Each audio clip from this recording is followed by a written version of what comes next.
Praise the lord. దేవుని బిడ్డలారా, ఉదయకాల సమయంలో ఎలా ఉన్నారు?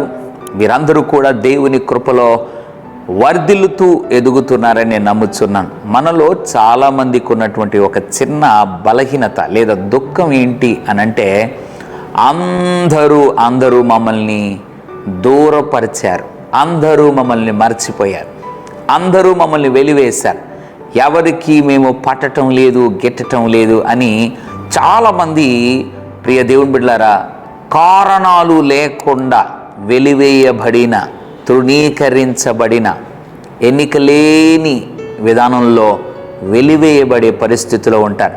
ఒకవేళ అటువంటి అనుభవాలలో ఉన్నావా? నీ ఇంటిలో వెలివేయబడ్డావా? నీ యొక్క ఆఫీస్లో వెలివేయబడ్డావా? నీవు పనిచేస్తున్న స్థలంలో వెలివేయబడ్డావా? తృణీకరించబడుతున్నావా? అందరూ నిన్ను ఒక ఎన్నిక లేని వ్యక్తిగా తీసి పారేస్తున్నారా? నువ్వేం భయపడనక్కర్లేదు, బాధపడనక్కర్లేదు.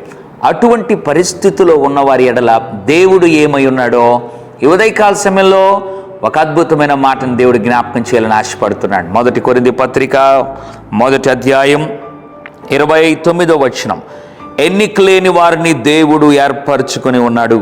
ఎంత అద్భుతమైన మాట!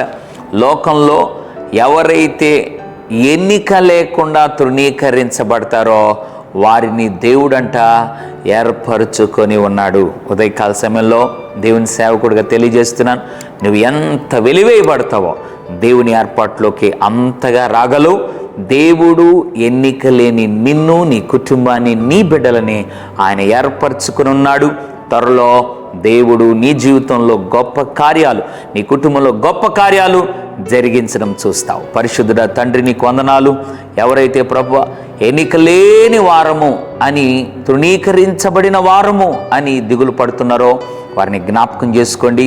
వారి జీవితంలో ప్రభువా నీవు ఏర్పరచుకొని ఉన్నావని మాట్లాడినందుకు స్తోత్రం. ఇంకా వారి జీవితంలో గొప్ప కార్యాలు జరిగించి మహిమ పొందమని యేసు నామములో ప్రార్థిస్తున్నాము తండ్రి.